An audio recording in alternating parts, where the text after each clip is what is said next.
కృపగల తండ్రి, స్వస్థపరిచే దేవుడు, ఆరోగ్యాన్ని ఆవిష్నిస్తూ కృపను బట్టి వర్ధిలింపచేస్తున్నటువంటి దేవాతి దేవునికి కృతజ్ఞతాస్తుతులు చెల్లిస్తూ ఉన్నాను.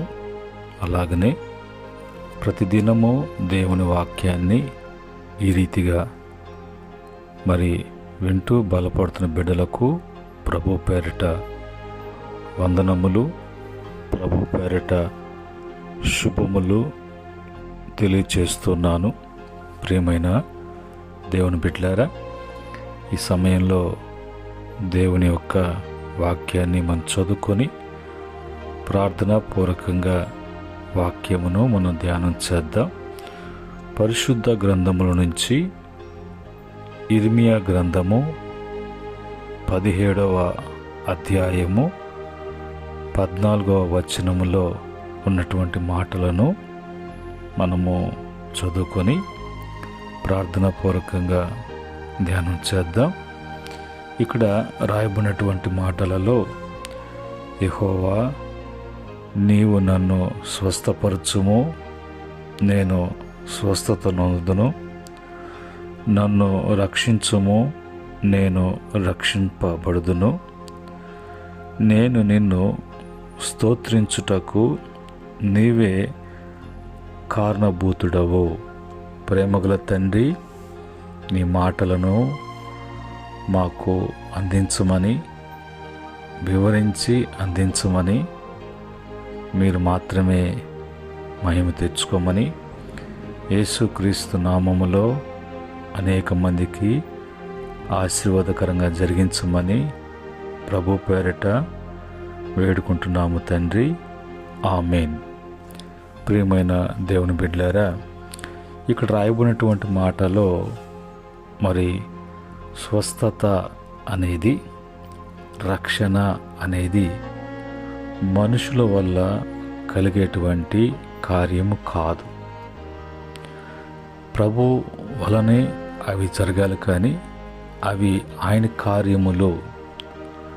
ఆయనకి మించినటువంటి శక్తి, ఆయనకి మించినటువంటి బాగు, ఆయనకి మించినటువంటి రక్షణ అనేది ఏది కూడా ఈ భూలోకములో ఎక్కడ కూడా ఏ మనుష్యుల్లో, ఏ శక్తిలో, ఏ ప్రభావంలో ఎందులో కూడా లేదు.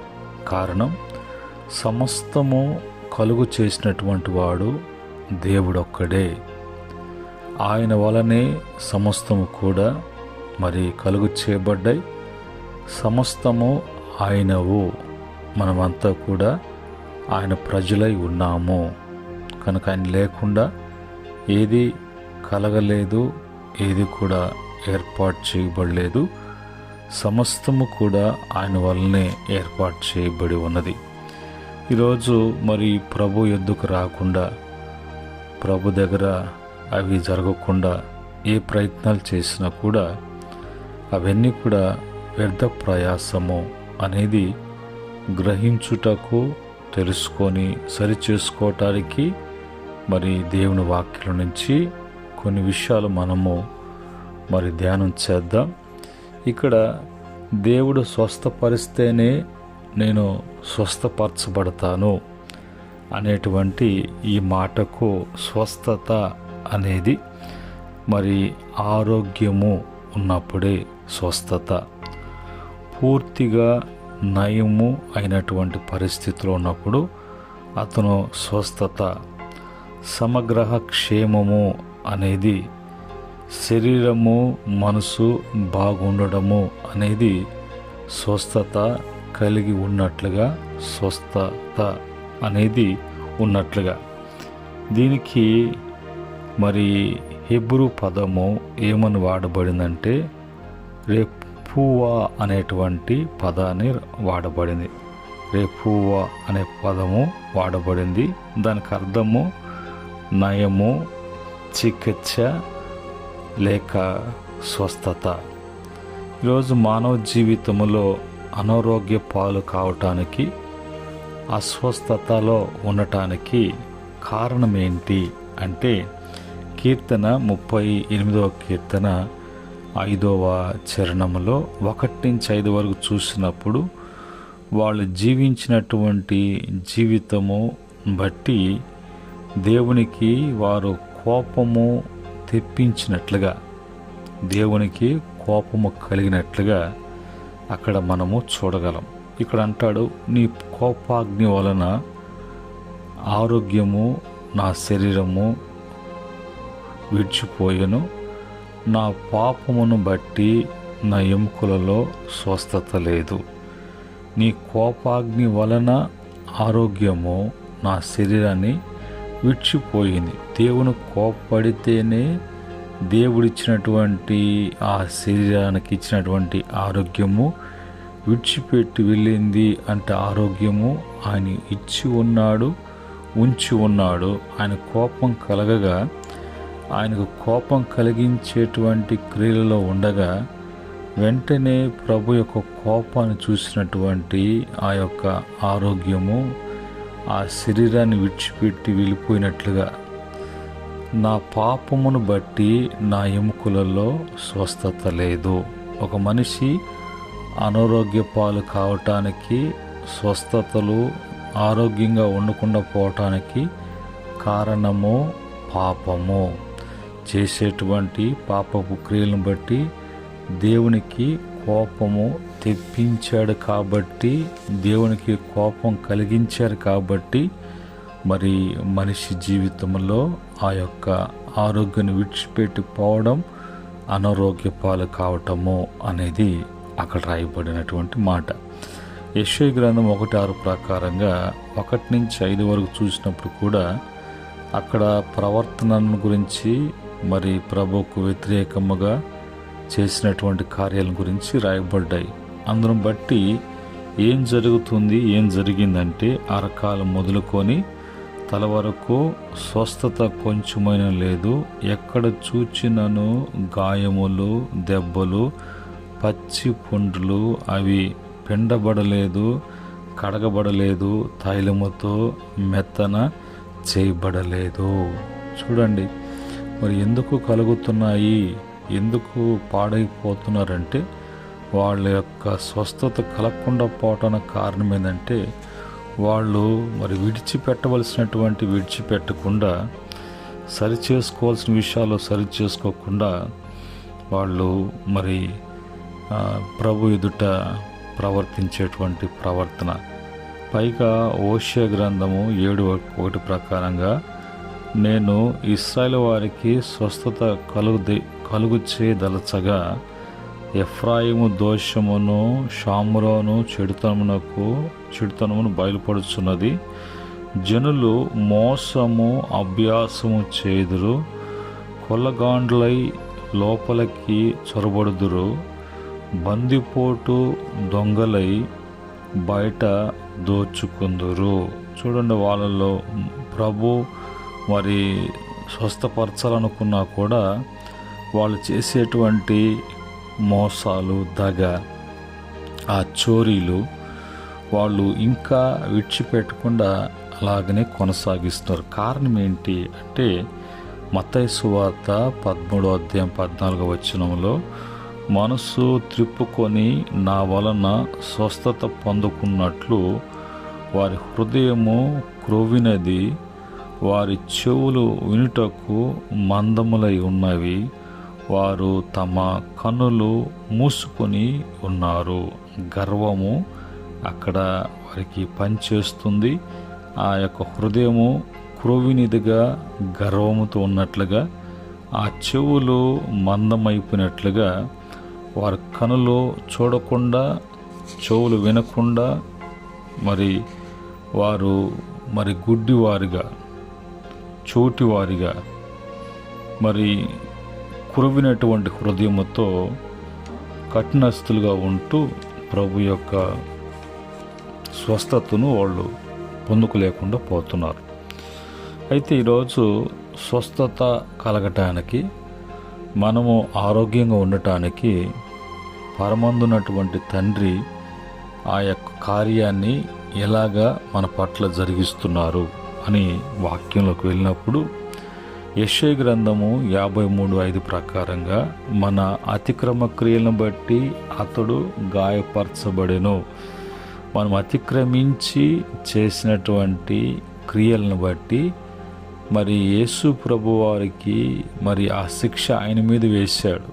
పరమందునటువంటి తండ్రి మన మీదకి రాకుండా, మనకు కలగకుండా, మనకు స్వస్థత కలగటానికి, దైవికమైనటువంటి స్వస్థతను అనుగ్రహించడానికి తండ్రి ఆ విధంగా ఆలోచన చేసి తన ప్రియకుమారుని పంపించి మన అతిక్రమ క్రియలను బట్టి అతడు గాయపరచబడెను, మన దోషములను బట్టి నలగగొట్టబడెను, మన సమానార్థమైనటువంటి శిక్ష అతని మీద పడెను, అతడు పొందినటువంటి దెబ్బల చేత మనమంతా కూడా స్వస్థత కలుగుతున్నది.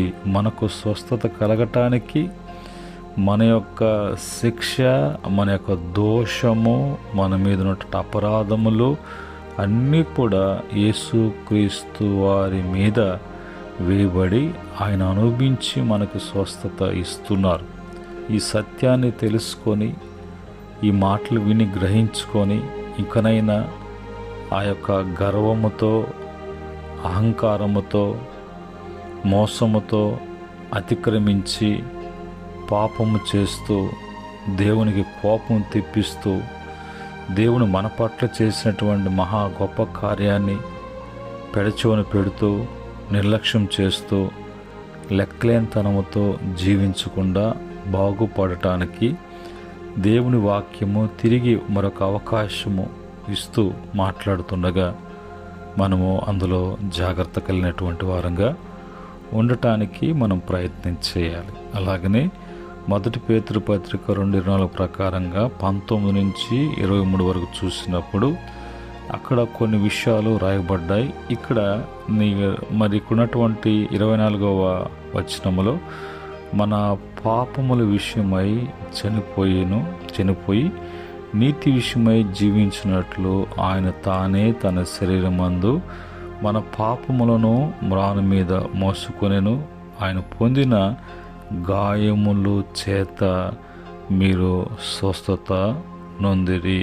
ఆయన గాయము చేయబడినప్పుడు, ఆయన పొందినటువంటి గాయముల వలన ఈరోజు మనకు స్వస్థత కలుగుతుంది.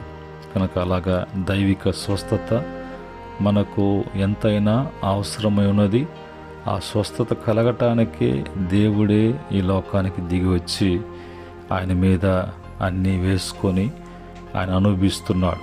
ఇకనైనా తప్పును తెలుసుకొని పాపాన్ని, అతిక్రమాన్ని, మోసాన్ని, దేవునికి కోపం తెప్పించేటువంటి క్రియలు, తలంపులు ఉంటే విడిచిపెట్టుకొని ప్రభు సన్నిధిలో మరి ఒప్పుకొని విడిచిపెట్టి దైవిక స్వస్థత మీద ఆ దినాలలో యేసు ప్రభు వారు వచ్చినప్పుడు మత్తయి సువార్త 8:13 ప్రకారంగా శతాధిపతి యొక్క దాసుడు దేవుడు నోటి మాటి చేత ఆయన స్వస్థపరిచినట్లుగా మరి ఆ దినాలలో మత్తయి సువార్త 14:36 ప్రకారంగా అనేక మంది నీ వస్త్రపు చెంగును ముట్టుటకు అనుమతించు, మేము స్వస్థత పొందుతాము అని అలాగా ఆయన వస్త్రాన్ని పట్టుకొని ముట్టి స్వస్థత పొందినటువంటి సందర్భాలు. లూకాసు వార్త 8:43 ప్రకారంగా మరి రక్తస్రావం 12 సంవత్సరాల నుంచి రక్తస్రావంతో బాధపడుతున్నటువంటి స్త్రీ యేసు ప్రభు వలన ఆయన ప్రభావం ఆమెని స్వస్థపరిచినట్లుగా 38 ఏళ్ళ నుంచి వ్యాధిగ్రస్తుడై కోనేటి కాడపడినటువంటి వ్యక్తిని దేవుడే యేసు ప్రభు వెళ్ళి అతన్ని మరి స్వస్థపరిచినట్లుగా యోహాను సువార్త 5వ అధ్యాయం 5 నుంచి 14 వరకు మరి అతను స్వస్థత నొందటం అనేది ప్రభు మళ్ళీ అతనికి హెచ్చరిస్తున్నాడు. ఇంకెన్నడూ కూడా పాపము చేయకుండా నీవు జాగ్రత్త కలిగి ఉండు అని యేసు ప్రభు అతనికి చెప్పటం, అతను వెళ్ళి యేసు ప్రభుని గురించి అతను కలిగినటువంటి స్వస్థతను చూపించటం. అలాగా యేసు ప్రభు ఆయన ఈ లోకంలో సంచరించి మరి జీవించి బోధించినటువంటి దినాలలో మరి అనేక మంది మరి అస్వస్థతతో సాతాను వలన, పాపం వలన, మనిషి యొక్క మరి అపరాధముల వలన వాళ్ళు అనేక మంది దెయ్యములు బట్టి పీడించబడుతూ అనారోగ్యంతో ఉన్నప్పుడు ఎవరికి అనారోగ్యం కావాలో వాళ్ళకి అనారోగ్యంలో ఉన్నారో వాళ్ళని స్వస్థపరిచి వాళ్ళకి దేవుని మాటలు చెప్పి బలపరిచినట్లుగా దెయ్యముల వలన కలిగినటువంటి రోగాల నుంచి విడిపించి వారికి మరి దేవుని యొక్క మాటలు తెలియచేసినట్లుగా వాళ్ళ దేవుని మార్గాన్ని తెలియచేసినట్లుగా అలాగనే శిష్యులు కూడా మరి అపోస్తల కార్యంలో అనేక ప్రాంతాలకు వెళ్ళి యేసు ప్రభు చేసినటువంటి పరిచర్ను కొనసాగించి అనేక మంది తప్పులను తెలుసుకొని తమ హృదయాలు దేవుని వైపు త్రిప్పుకొని వారంతా కూడా స్వస్థత పొందినట్లు వారు ఆరోగ్యంగా ఉన్నట్లుగా మనం బైబిల్లో నుంచి చూస్తున్నాం. అదే క్రమము మనము కూడా ఒకవేళ శారీరకంగా ఆత్మీయంగా అస్వస్థత కలిగినటువంటి వారంగా ఉంటే ప్రభు వాక్యాన్ని బట్టి మనం తిరిగి బాగు కావటానికి మనల్ని బాగు చేయటానికి ప్రభు యొక్క మరి సహాయం మనకు అందించబడటానికి దేవుని కృప మనకు సహకరించినటువంటి మరి అవకాశం కల్పిస్తుండగా మనము జాగ్రత్త కలిగి బాగుపడటానికి ప్రభు సన్నిధిలో సిద్ధపడాలి. మరి స్వస్థపరిచేటువంటి మార్గాలు ఏ విధంగా అని చూసినప్పుడు బైబిల్లో మత్తయి సువార్త 8:16 ప్రకారంగా వాక్యము ప్రకటించడం ద్వారా స్వస్థతలు కలుగుతున్నాయి. అలాగనే మరి మత్తయి మార్కు సువార్త 16:18 ప్రకారంగా మరి చేతులు ఉంచి రోగుల మీద చేతులు ఉంచి ప్రార్థన చేసినప్పుడు వాళ్ళకి స్వస్థతలు కలిగినట్లుగా యాకోబు పత్రిక 5:14-16 వరకు నూనె రాయటం ద్వారా వారు స్వస్థత కలిగినట్లుగా అలాగనే మరి నూనె రాసి ప్రార్థన చేసినప్పుడు వాళ్ళకి స్వస్థతలు కలిగినట్లుగా బైబిల్లో మనం చూస్తున్నాం. అలాగనే పాపములు ఒప్పుకొనటం ద్వారా స్వస్థతలు యాకోబు పత్రిక 5:15 ప్రకారంగా అలాగనే ప్రభు బల్ల యోగ్యంగా ఆచరించటం ద్వారా స్వస్థత 1 కొరింథీ పత్రిక 11:23-32 వరకు అలాగనే ప్రభు మాటలతో స్వస్థత దేవుని మాటలలో స్వస్థత మత్తయి సువార్త 8:8 ప్రకారంగా ఈ విధంగా ప్రతి బిడ్డ కూడా మరి స్వస్థత కలగటానికి శారీరకంగా ఆత్మీయంగా దైవికంగా అందరూ కూడా మరి ఆరోగ్యం కలిగి ఉండటానికి బాగు కలిగి ఉండటానికి ప్రభు యొక్క సంరక్షణలో ఉండటానికి ప్రభు యొక్క సహాయము తిరిగి అందించడానికి ప్రభు ఇష్టపడుతుండగా ఈ మాటలను బట్టి ఏ విధమైనటువంటి స్వస్థత కావాలా ఎందులో స్వస్థత లేదు కావాలంటే మరి ఏం చేయాలా అన్నీ కూడా మరి మనము వాక్యం నుంచి తెలుసుకున్నాం. స్వస్థత కలగకుండా పోవడం కారణం ఏంది, మరి కలగాలంటే ఏం చేయాలి, కలగటానికి కలుగు చేసేవాడు ఎవరు, ఆ కలుగటానికి క్రమం ఏంటి, ఇవన్నీ కూడా లేఖనంలో నుంచి మనమంతా కూడా మరి తెలుసుకున్నాం. ఈ క్రమంలో ప్రభు యొక్క సహాయము వింటున్న బిడ్డలకు వాళ్ళలో ఆ విధంగా కార్యం కోరుకుంటున్న బిడ్డలకు దేవుని యొక్క దైవిక స్వస్థత ప్రతి బిడ్డ కూడా అనుగ్రహించబడునుగాక. ఆమెన్. కృపగల తండ్రి, పరిశుద్ధుడైనటువంటి మా ప్రభువ, మీ యొక్క మాటలు వినిపింపచేశారు. ఈరోజు ఎందుకు ఆరోగ్యంగా లేకుండా పోవటానికి, అస్వస్థత కలగటానికి, అనారోగ్య పాలు కావటానికి కారణాలు తెలియచేశారు. ఇందును బట్టి ఆత్మీయ స్థితి కూడా నాయనా ఇబ్బంది కలిగేటువంటి పరిస్థితులు మరి కలగటానికి దారి తీస్తున్నాయని జాగ్రత్త పడమని వాక్యపు హెచ్చరిక ద్వారా ప్రతి బిడ్డ తెలుసుకొని జాగ్రత్త కలిగి ప్రభా ఉండటానికి కృప దయచేయండి. మీ కృపగల దయగల హస్తాలకు ఈ మాటలు వింటూ సరిచేసుకుంటూ అనుసరిస్తూ అన్వయించుకుంటూ స్థిరపరచబడిన బిడ్డల జీవితాల్లో కార్యం జరిగించమని యేసు నామములో అడిగి వేడుకుంటున్నాము తండ్రి. ఆమెన్. పరమందు తండ్రి ప్రేమ, కుమారుని కృప, పరిశుద్ధాత్మక సహవాసం వింటున్న బిడ్డలకు, అనుసరిస్తున్న బిడ్డలకును, సకల పరిశుద్ధులకును, ఆయన దాసులకును సదా తోడై ఉండి నడిపించునుగాక.